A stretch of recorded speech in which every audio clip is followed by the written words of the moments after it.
Good afternoon, everyone, or as we say in the Pacific, kia ora. A very warm welcome to this session this afternoon on disruptive technologies.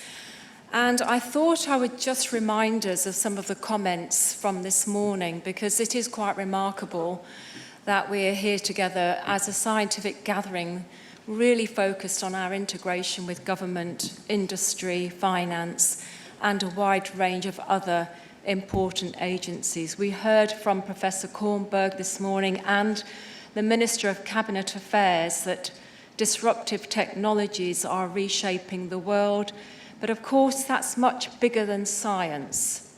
And so I do want us to draw back a little bit as part of this forum.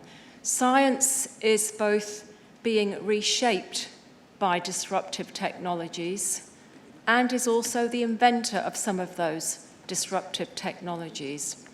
So an important forum this afternoon, and we're going to hear from 5 of our laureates, followed by a panel of 3 young scientists who will shed light on how our world is being reshaped at speed. A few comments by way of introduction from me. So disruptive technologies are the emblem of our 21st century world. And while many see geopolitics as being at the forefront of global instability, we've heard in some of the panels already this morning that the disruptive technologies that we're talking about also fuel that instability. We've heard reflections on the notion of truth, trust, and future prosperity. The Minister this morning spoke about a message of hope, what I might refer to as ambitious optimism, and we've just heard a comment about optimism. Reasons to be cheerful, you could say. And faith in humankind, which currently feels like it is somewhat fragmenting, and challenging us to come to understand better our experience as humans. Why are disruptive technologies so critical right now? Well, our communities are fearful.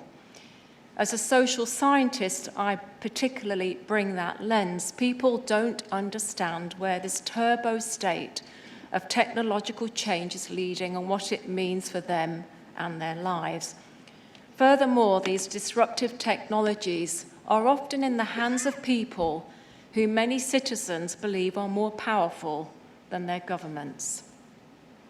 This is the backdrop of this Disruptive Technologies Forum this afternoon.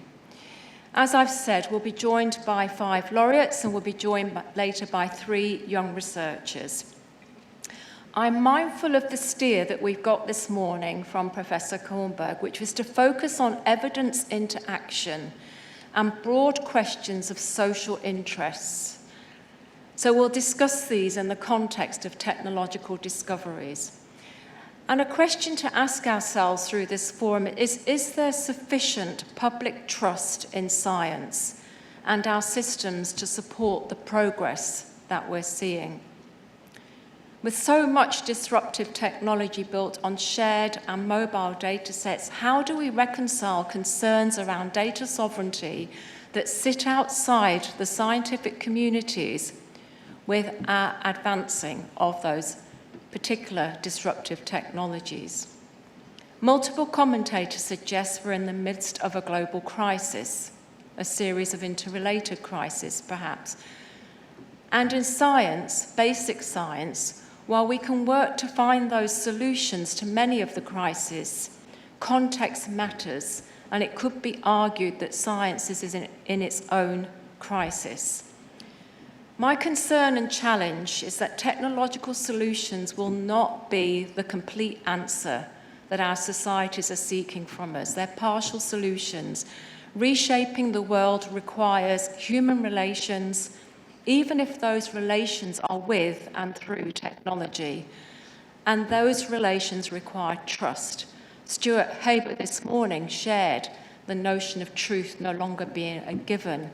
And Omar just talked about sticking to the facts. All of this relies on trust. And so, colleagues, as we go into our panel and to hear our laureates, I suggest our scientific endeavours must be built on collaborations founded on trust.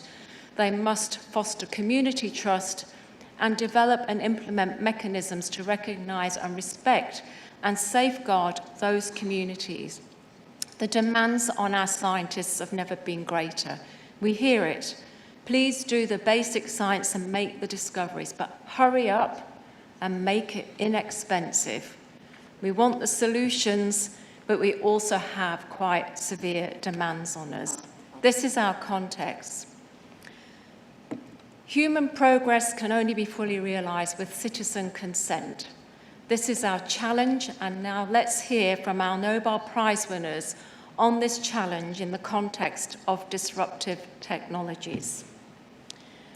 Our first speaker is Joachim Frank, the 2017 Nobel Prize for Chemistry, and his area of interest and expertise is around the imaging of biological reactions in real time by cryo-EM. I'm going to hand over to Joachim for his introductory comments, and of course we'll be moving through a series of speakers and going to our panel. Joachim.